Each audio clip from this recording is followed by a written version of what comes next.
All right, 7:46 a.m. Getting this video out of the way. Sadly, this empty coaster means that my coffee is already gone. So, big cry there.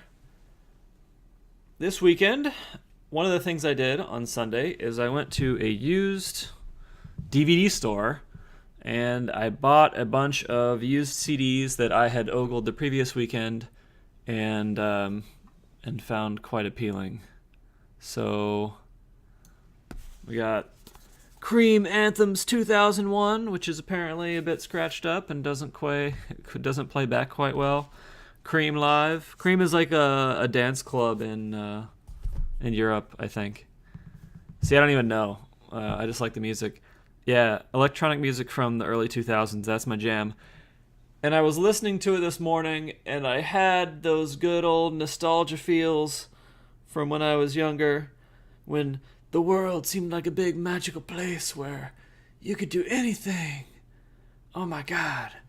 And it occurred to me, because I thought about this, I don't know, at different times in the past, like 10 years, as I've had this feeling, that as we get older, that feeling of, oh, you can do anything, it happens less and less over time.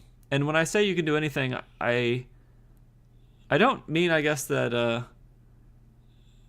I don't mean that you literally can do anything. Like, you think you're some kind of Superman president ultra power. I mean that you can imagine something way different and way more appealing than where you are right now, and your brain doesn't immediately discount it as impossible to get to. Yeah, I think over time we have that feeling less and less because we see more bullshit go down. We see more bad things happen. And I think another aspect of it is that we see with more clarity where the current path will lead. And a lot of times when we see with more clarity in that way, it also kind of blocks off other paths. Like we can see them less clearly. Not that they were ever super clear to begin with, but we get really focused on what we're currently doing. And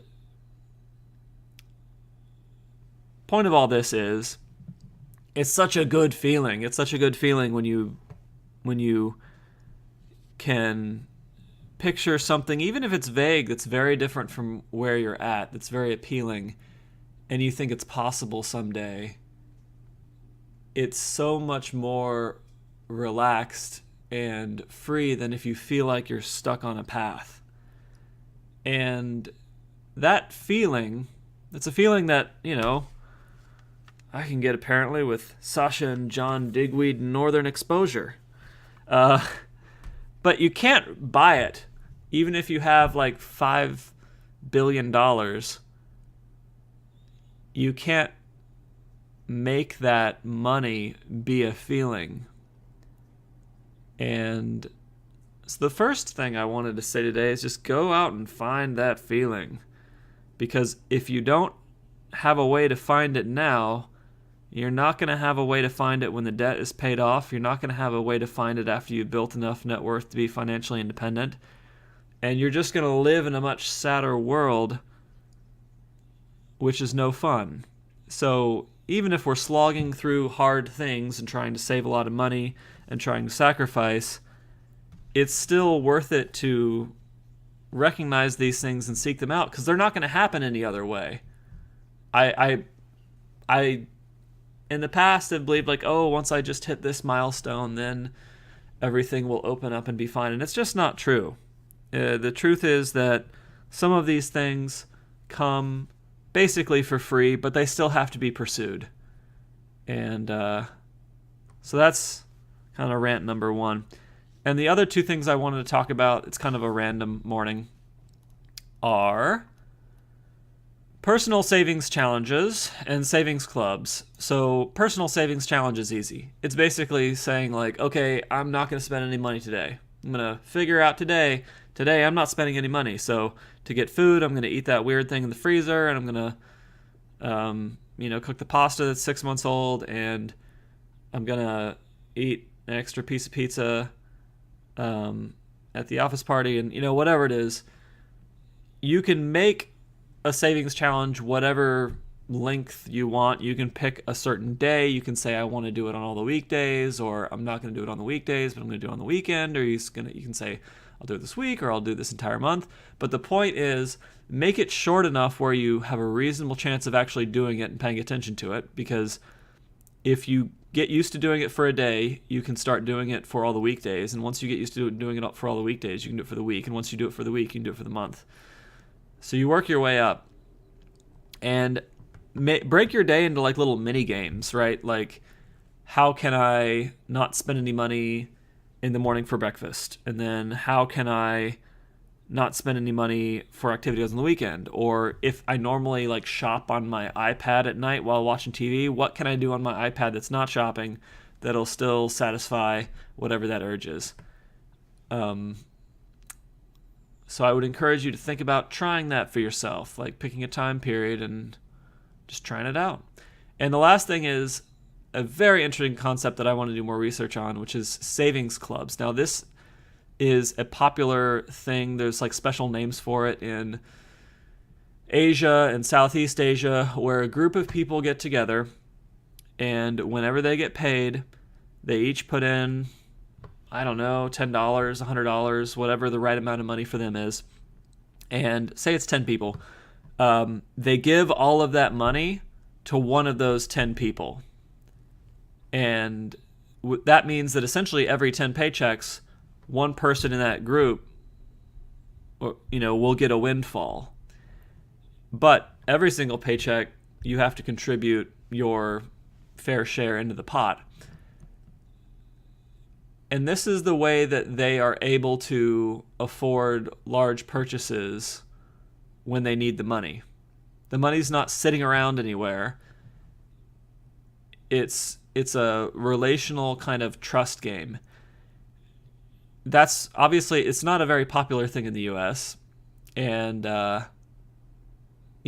clearly if you've paid into this thing for 9 weeks and then you don't get to pay it on your 10th week, that's going to be very annoying. But I think it represents kind of a creative solution to the problem of needing savings in an environment where there's not a lot of money floating around, and developing these like systematic social relationships. Because this isn't a bank. This isn't like Bank of America. This is like you and your buddies, or you and all the people that you work with. And I think that we don't have enough of this type of stuff going on. I mean, I guess in America. In America, money is split between, it's like the bank or maybe your financial advisor and, the money that you spend at a restaurant. But there's not a lot of like a social middle ground around money. And I think that is to our detriment because it's kind of, faux pas, because it's not appropriate in America to talk about. I'm like China has a very different money discussion culture, I've heard. They're much more willing to just ask someone, how much do you make? But I think it's to our detriment that we don't have these kinds of more casual financial relationships with each other, because we don't talk about money as much. And we also, by not connecting more on the issue of money, we don't know what's normal. We can see wealth in terms of the cars people have, but we can't see the wealth in terms of the size of people's investments or their spending to saving ratio or anything like that. And I think if people did see that and they had more visibility into it, many more would be inspired to save more and to think differently about how they spend their money. So I'd encourage you to Google like Savings Club Vietnam or Savings Club Southeast Asia, and just see what you find. Get a little bit of education about that. Yeah.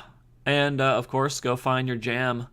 Go find your music. So this Monday, anything is possible. There's actually a really good website called Zombo.com where he says, like, anything is possible with Zombo.com. Anything at all. All right, that's it. Enjoy your Monday.